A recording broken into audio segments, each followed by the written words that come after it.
സഹോദരങ്ങളെ ദൈവത്തിനായി നേടുന്നതിന് ജീവിതം ഒഴിഞ്ഞു വെച്ചവരാണ് വിശുദ്ധ ഡൊമിനിക്. ഈ ലക്ഷ്യത്തോടെ ഒരു കൂട്ടായ്മ രൂപീകരിച്ചതിനെപ്പറ്റി അവൾ കേട്ടിരുന്നു. ആ പാത പിന്തുടരാൻ കത്രീന തീവ്രമായി ആഗ്രഹിച്ചു.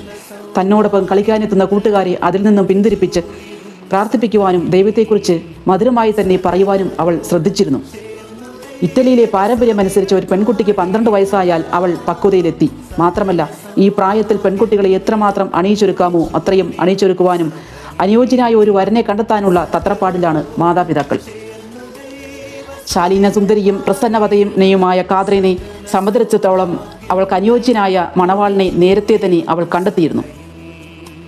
അതുണ്ടോ വീട്ടുകാരറിയുന്നു. വിവാഹാലോചന മുറുകുന്നു എന്നായപ്പോൾ തൻ്റെ തീരുമാനം മാതാപിതാക്കളെ അവൾ അറിയിച്ചു. എന്നു മാത്രമല്ല, അവളുടെ സൗന്ദര്യത്തിൻ്റെ മാറ്റുകൂട്ടുന്ന നീണ്ട ചുരുണ്ട കാർക്കൂന്തൽ വെട്ടിക്കളയുവാനും ഉറച്ചു. ഇത് കേട്ട് കുടുംബാംഗങ്ങൾ അത്ഭുതപ്പെട്ടു. അവളുടെ തീരുമാനത്തിൽ നിന്ന് പിന്തിരിപ്പിക്കുവാനുള്ള കുടുംബാംഗങ്ങളുടെ ശ്രമം വിഫലമായി.